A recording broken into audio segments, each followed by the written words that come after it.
This patient's cold is caused by rhinoviruses, shown here in red, that entered her nasal passages and escaped the first-line innate defenses such as mucus and cilia.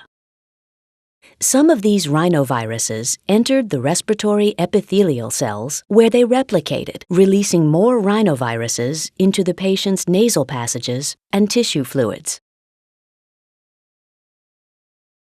In the tissue fluids, cells of the second line of innate defense, such as this dendritic cell, carry out surveillance for anything that appears foreign.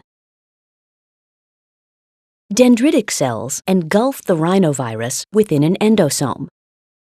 The endosome fuses with a lysosome, whose enzymes digest the rhinovirus. The resulting rhinovirus fragments are called epitopes. The dendritic cell then attaches the rhinovirus epitopes to presentation molecules called MHC2.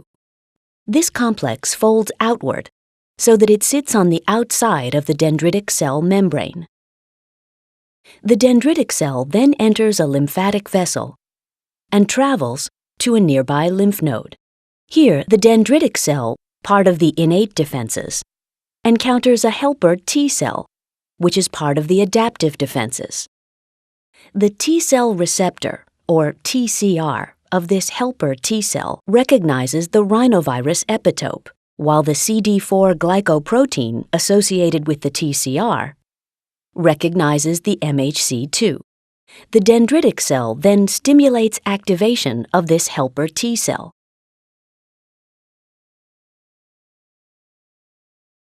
Adaptive defenses help to control the current infection, but also provide immunity against future infections by the same rhinovirus.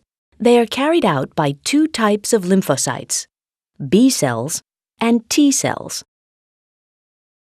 Immature B cells conduct surveillance in the lymph nodes, using B cell receptors, or BCR, to recognize only one specific epitope.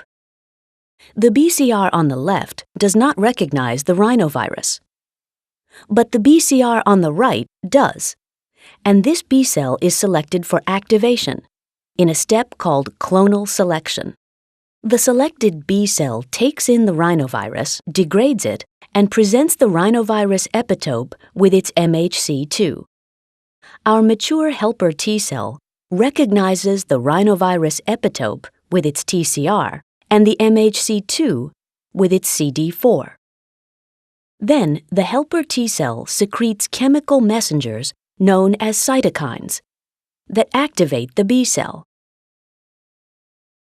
The B cell proliferates and differentiates in a process called clonal expansion, resulting in two types of cell. Memory B cells carry the memory of this pathogen for many years. Plasma cells secrete antibodies that conduct surveillance for more rhinoviruses, grouping them together so they are easy targets for phagocytes. Antibodies in the blood and tissue fluids seek out free rhinoviruses. The antibodies neutralize the rhinovirus by binding to its surface molecules, thus preventing attachment to host cells. Antibodies are humoral defenses that target free pathogens. But what about the rhinoviruses that are already inside our patient's cells? Another type of adaptive defense cell, called a cytotoxic T cell, can locate and destroy rhinovirus-infected cells. It provides cell-mediated, or cellular, immunity. Let's return to our patient's lymph node to see how cytotoxic T cells become activated. The T cell receptor, or TCR, of this particular cytotoxic T cell is genetically programmed to recognize the rhinovirus epitope when presented by the dendritic cell. This time, the epitope is presented differently, with an MHC1, which is recognized by a CD8 glycoprotein on the cytotoxic T cell. With the help of cytokines from a nearby helper T cell, the cytotoxic T cell is activated and clonal expansion occurs, resulting in some long-lasting memory cells ready for a subsequent exposure, and many active cytotoxic T cells, or CTLs, that leave the patient's lymph vessel to search for infected cells that present rhinovirus epitope with their MHC1. The epitope is recognized by the TCR of the cytotoxic T cell, and the MHC1 is recognized by the T cell's CD8 glycoprotein.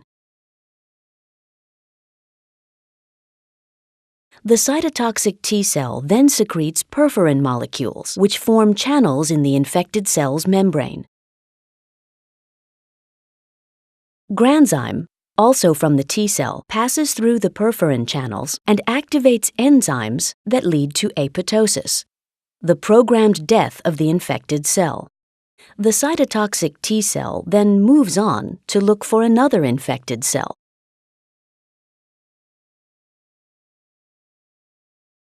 Together, the humoral and cellular defenses are the body's third line of defense in fighting a very specific pathogen. The humoral defenses, ultimately in the form of antibodies, conduct surveillance for rhinoviruses that are outside the body cells, in the patient's tissue spaces and bloodstream.